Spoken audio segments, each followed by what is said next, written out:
तुम्ही मगाशी म्हणालात की मी तसा दिसतोय का, ते खूप महत्त्वाचं आहे. आणि आपला जेव्हा हा एपिसोड करायचं ठरलं ना, मी इतकी कॉन्शियस होते की माझं असं होतं की मी तुम्हाला कदाचित मनोहर पर्रीकर म्हणून इंट्रोड्यूस करून देईल, कारण तुम्ही भूमिका साकारली, त्याचा इतका इम्पॅक्ट आहे किंवा इतकं लुक लाईक दिसताय तुम्ही. मला सांगा, तुम्हाला आलेत अनुभव असे, कधी तुम्हाला कोणी असा आवाज दिला इतक्या वर्षात?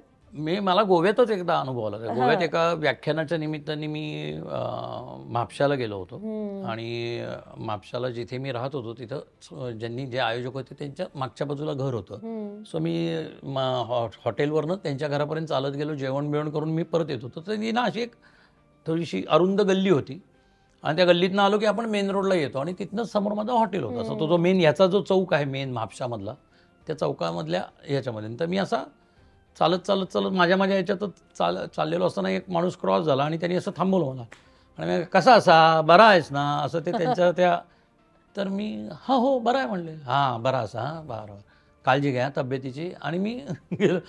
मग मला स्ट्राईक झालं की अरे ह्यांनी मला गोव्याचं मुख्यमंत्री मनोहरभाईंच्या ह्यांनी बघितलेलं आहे आणि कदाचित तब्येतीच्या आणि ह्याच्या बातम्या असल्यामुळे वगैरे तो हालता चालता बघितल्यावर.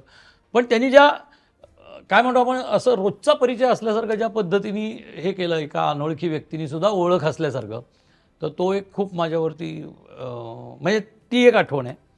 दुसरं, मी नांदा सौख्यबरे म्हणून सिरीज केली होती आणि त्याचे पहिले 2 एपिसोड झाल्यानंतर म्हणजे जे मला अगदी असं ज्याला प्रॉमिनंटली म्हणतो ना आपण, चिन्मयी सुमित, म्हणजे चिन्मयी आमची कॉलेजपासूनची मैत्रीण. सो चिन्मयीनी मला मेसेज केला की अरे योग्या, तू सेम मनोहर पर्रीकरांसारखा दिसतोस, हे तुला माहिती आहे का? खुश, मला खूप बरं वाटतं आज हे सगळं ऐकून.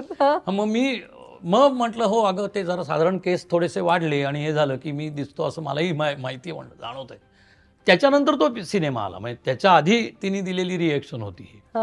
तशी दृश्यम 1च्या वेळेला आमच्या याच्यामध्ये गोव्यामध्ये शूटिंग चाललेलं असताना हैदराबादमध्ये लाईट मनपैकी एक जण ना, तो आपल्याला ना एखाद्याच्या बघण्यावरनं कळतं की तो कुठल्या अर्थाने आपल्याकडे बघतोय, काय विचार की काहीतरी. तो दरवेळा असं नॉर्मल बघायचा नाही, तो बघायचा आणि मग लांब जाऊन दोघा तिघांची मग ठरलेल्या एका माणसाची बोलत बसायचा.